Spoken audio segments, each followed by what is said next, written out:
Hi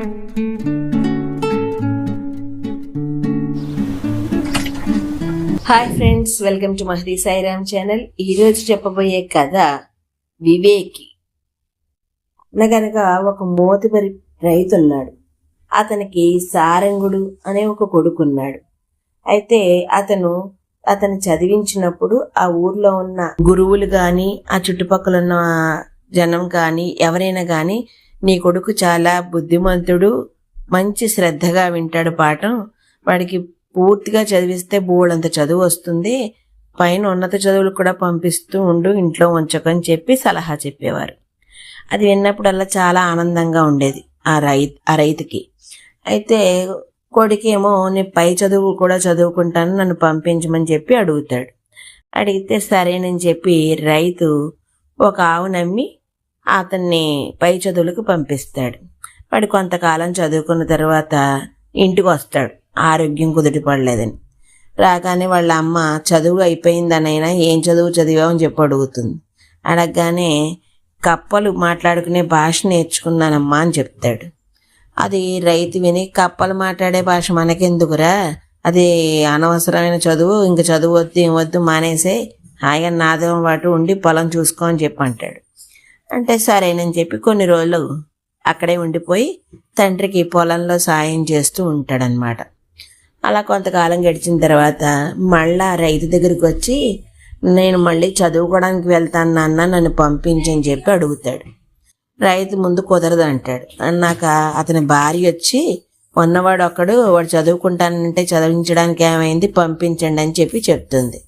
దానికి రైతు ఇంకా ఆమె మాట తీసేయలేక సరేనని చెప్పి కొంత ధనం ఇచ్చి మళ్ళీ చదువుకోవడానికి పంపిస్తాడు.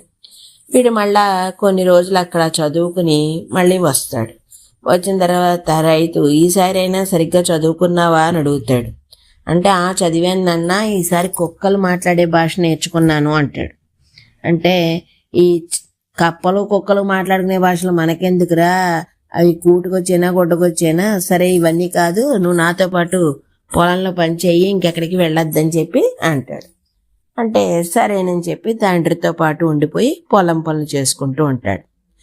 ఇద్దరూ కష్టపడి పనిచేయడంతో ఆ సంవత్సరం ఆదాయం చాలా బాగా వస్తుంది రైతుకి.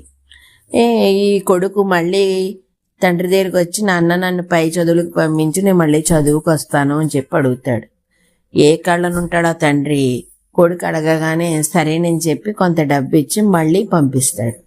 పంపించిన తర్వాత కొన్ని రోజులు అయిపోయిన తర్వాత మళ్ళీ కొడుకు వస్తాడు. ఏమయ్యా చదువు పూర్తయిందా, ఏ శాస్త్రం చదువుకున్నావు ఏమిటి అని అడుగుతాడు. అంటే పూర్తయిపోయింది, ఈసారి చేపలు మాట్లాడే భాష కూడా నేర్చుకొచ్చాను అని చెప్తాడు. నువ్వు ఇలాగే చెప్తావు, ఇవన్నీ కాదు, ఇంక నీకు పొలమే దిక్కు, సరే పొలం పనులు చేసుకుంటూ ఉండి ఇంకెక్కడికి పోకని చెప్తాడు. అనగానే సరేనని చెప్పి తండ్రి మాట పట్టుకుని ఇంకక్కడే ఉండి పొలం పనులు చేసుకుంటూ ఉంటాడనమాట. అతను అలా పొలం పనులు చేసుకుంటున్నప్పుడు ఒకరోజు ఆ గెట్టు మించి ఇద్దరు మనుషులు వెళ్తూ అక్కడ ఆగుతారు. ఆగి, రాజుగారు మంత్రిని నియమిస్తున్నారన్నారు, అంచేత మేమిద్దరం ఆ పదవి పొందాలని బయలుదేరాము, మాలో ఏ ఒక్కరికి వచ్చినా మాకు ఆనందమేను, అయితే మాకు ఆ ఊరు తెలియదు, పూర్తిగా రాజ్యంలోకి వెళ్ళడానికి దారి తెలియదు, అందుకని మా కూడా నువ్వు వస్తావా అని అడుగుతాడు. అడిగితే దానికి సారంగుడు అంటాడు, రావచ్చు, కాకపోతే ఇక్కడ నా పనంతా పాడైపోతుంది కదా మరి అని అడుగుతాడు. అంటే నీకు దారికి వెళ్లే ఖర్చులన్నీ కూడా మేమే పెట్టుకుంటాము, అంతో ఇంతో ముట్ట చెప్తాము, అని చేత నీకు పని పాడైందే ఉంటుంది, మాతో రా అని అడుగుతాడు. సరేనని చెప్పి వాళ్ళతో బయలుదేరితే వీళ్ళు కొంత దూరం వెళ్తారు. వెళ్ళేప్పటికీ ఇంకా అలసట వచ్చి ఒక చెట్టు దగ్గర ఆగుతారు మధ్యాహ్నం భోజనం చేయడం కోసమని. వీళ్ళిద్దరూ తెచ్చుకున్న ఆహారం విప్పి ఇతనికి కొంచెం పెట్టి వాళ్ళు కొంచెం తింటూ ఉంటారనమాట. తింటుంటే వీళ్ళు కూర్చున్న చోటకి పక్కనే చిన్న కొలను ఉంటుంది. ఆ కొలను దగ్గర 2 కప్పలు మాట్లాడుకుంటూ ఉంటాయి. ఒక కప్ప చేతిలో చిన్న గూలికి లాంటిది ఉంటుంది. ఇంకో కప్ప దాన్ని చూసి ఏమిటిది అని అడుగుతుంది. ఇదా గూలిక? అయితే ఈ ఊర్లో ఉన్న మునసబు తల్లికి బాలేదు ఆరోగ్యం, ఆమె చేత ఈ గూలిక మింగిస్తే గనక ఆమె బాగుపడుతుంది అని చెప్తుంది. చెప్పేప్పటికి రెండో కప్ప సరేలే నువ్వు నీ గూలిక అని చెప్పి కొలంలోకి వెళ్ళిపోతుంది. వెళ్ళేప్పటికి ఈ కప్పు ఏం చేయలేక ఆ గూలికిని అక్కడే పడేసి అది కూడా కొలంలోకి వెళ్ళిపోతుంది. ఈ మాట విన్న ఆ సారంగుడు వెళ్ళి ఆ గూలికని తీసి జేబులో వేసుకుంటాడు. వేసుకున్నాక ముగ్గురు మళ్ళీ లేచి నడక ప్రారంభిస్తారు.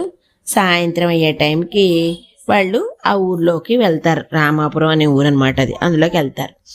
వెళ్ళేటప్పటికి అక్కడ సత్ర యజమాని వీళ్ళని చూసి, ఇప్పుడు రూములు ఇవ్వడం కుదరదు, నాకు ఈ ఊర్లో ఉన్న మునసబు గారి తల్లి పోయేలా ఉంది, ఆవిడకి ఆరోగ్యం బాగోలేదు, ఆమెని చూపించడానికి వైద్యుల్ని పిలుచుకొచ్చాడు, ఆవిడలో ఉన్నాను నేను, ఇవన్నీ నాకు ఇప్పుడు ఏం కుదరవు అని చెప్పి వీళ్ళ మీద అరుస్తాడు.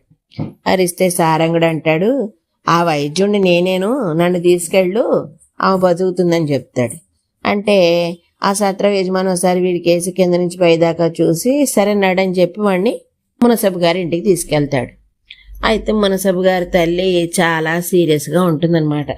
ఇక ఇతను ఏం చేస్తాడు, తన జేబులో ఉన్న గూలికి తీసి ఆవిడ నోట్లో వేస్తాడు. వేసి నీళ్లు పోస్తాడు. పోసిన తర్వాత ఒక అరగంటకి ఆమెకి మంచిగా ఆరోగ్యం చేకూరుతుంది. నిదానంగా కళ్ళు తెరిచి అందరినీ పలకరిస్తుంది. ఆ పక్కన ఉన్న వైద్యుడి గండం దాటింది, ఈ పిల్లాడిచ్చిన మందు వల్ల ఆమె తల్లి బతికింది అని చెప్తాడు. దాంతో మునసబు ఇంకా ఊర్లో అందరికీ ఆ రోజు రాత్రి వాళ్ళ ఇంట్లో విందు ఏర్పాటు చేస్తాడు. ఏర్పాటు చేసి వీళ్ళని అడుగుతాడు, మీరు ఎక్కడికి వెళ్తున్నారు అని. అప్పుడు వీళ్ళు చెప్తారు. చెప్పిన తర్వాత ఈ సారంగుడితో పాటు వచ్చిన ఇంకో ఇద్దరిని కూడా చాలా మర్యాదగా చూసి వాళ్ళు అనుకున్న రాజ్యానికి వెళ్లేదాకా దారిలో ఏ సత్రవ దగ్గర ఆగితే ఆ సత్రవలో భోజనానికి విడిదికి వాళ్ళకి ఇబ్బంది లేకుండా ఏర్పాటు చేయమని ఎట్టుగాళ్ళని పంపించి కౌరు పంపిస్తాడు అన్ని ఊర్లకి. వాళ్ళు వీళ్ళకన్నా ముందు అన్ని ఊర్లు వెళ్ళి చెప్పేసి వస్తారనమాట. ఈ మర్నాడు పొద్దున్నే వీళ్ళు ముగ్గురు మళ్ళీ లేచి ప్రయాణమై వెళ్తూ ఉంటారు. అలా మళ్ళా కొంత దూరం వెళ్ళిన తర్వాత ఏమవుతుందంటే వీళ్ళకి మధ్యాహ్నం అవుతుంది. అక్కడ ఓ సత్రం దగ్గరికి వెళ్తారు. ఆ సత్రం అంతా జనాలతో నిండిపోయి ఉంటుంది. అయినా వీళ్ళకి మునసబు గారు చెప్పారు కదా అని ఒక రూమ్ ఇచ్చి భోజనం పెడతారు. పెట్టిన తర్వాత వీళ్ళు తినేశాక రాత్రి మళ్ళీ భోజనం చేసిన తర్వాత పడుకుందాం అనుకునే టైంకి వీధిలో ఒకటే కుక్కలు అరుస్తూ ఉంటాయి అన్నమాట. వీళ్ళ సారంగుడితో వచ్చిన ఇద్దరు కూడాను అబ్బా వెధవ కుక్కలు ఒకటే అరుస్తున్నాయి, చిరాగ్గాను నిద్ర పట్టట్లేదు అని అనుకుంటారు. అంటే సారంగుడు అంటాడు, వాటిని తిట్టకండి అనవసరంగాను, అవి మంచి విషయమే చెప్తున్నాయి. ఈ రాత్రి ఈ సత్రంలో దొంగతనం జరుగుతుంది. ఆ దొంగ కూడా ఇందులోనే ఉన్నాడు ఒకడు. వాడు సహన రాత్రి అయిన తర్వాత తలుపులు తీస్తే మిగతా వాళ్ళు లోపలికి వస్తారని చెప్పుకుంటున్నాయి అవి. అంచేత అందరినీ జాగ్రత్తగా ఉండమని మొత్తం సత్రం అంతా చెప్పాలని చెప్పి అందరికీ రహస్యంగా చెప్పి వస్తాడు. వచ్చిన తర్వాత అందరూ పడుకుంటారు. అర్ధరాత్రి అవుతుంది. సత్రం యజమానే ఆ తలుపు తీస్తాడనమాట. తీసిన తర్వాత దొంగలు లోపలికి వస్తారు. వచ్చిన తర్వాత మళ్ళీ తలుపు వేసాక ఈ సత్రంలో ఉన్న జనాలందరూ కూడా లేచి వీళ్ళని శుభ్రంగా చితక్కొట్టేస్తారు. ఆ యజమాని కూడా చితక్కొడతారు. అయిపోతుంది. అయిన తర్వాత ఇంకా అక్కడి నుంచి మళ్ళీ బయలుదేరి ముందుకు వెళ్ళిపోతారు. వెళ్ళిన తర్వాత వీళ్ళు మళ్ళా కొంత దూరం అలా వెళ్తూ ఉంటే మళ్ళీ బడలిక కోసం ఒక చోట ఆగుతారు. అక్కడ కొలంలో 2 చేపలు మాట్లాడుకుంటూ ఉంటాయి. వీళ్ళు ముగ్గురు అక్కడే కూర్చుని ఉంటారనమాట. అయితే సారంగుడు అంటాడు, మన గురించే ఈ చేపలు మాట్లాడుకుంటున్నాయి, మీకు తెలుసా అంటాడు. అంటే అవునా, ఏమంటున్నాయి చెప్పు అంటాడు. అంటే మన ముగ్గురులోనూ ఒకరిని మాత్రం మంత్రిగా చేస్తారట, అవే చెప్పుకుంటున్నాయి అని. అవునా, సరే మా ఇద్దరిలో ఎవరికి వచ్చినా మాకు ఆనందమేలే, పర్వాలేదని చెప్పి మొత్తం ముగ్గురు కలిసి రాజుగారి దగ్గరికి వెళ్తారు. రాజుగారు వీళ్ళ కోసం ఎదురు చూస్తూ ఉంటారు. ఎందుకంటే వీళ్ళకన్నా ముందు వీళ్ళు చేసిన ఘనకార్యాలు వెళ్ళిపోతాయి రాజుగారి దగ్గరికి. ఆ మునసబు గారి తల్లిని బతికించడం, సత్రంలో యజమాన్ని పట్టించడం, దొంగలను పట్టించడం, ఈ విషయాలన్నీ ముందే వెళ్ళిపోయాయి రాజుగారి దగ్గరికి. అప్పుడు రాజుగారు సారంగుడిని చూసి, నువ్వే మంత్రి పదవికి సరైన వాడివి, మంచి వివేకవంతుడివి, అంచేత నిన్ను మంత్రిగా నియమిస్తున్నానని చెప్పి చెప్తాడు.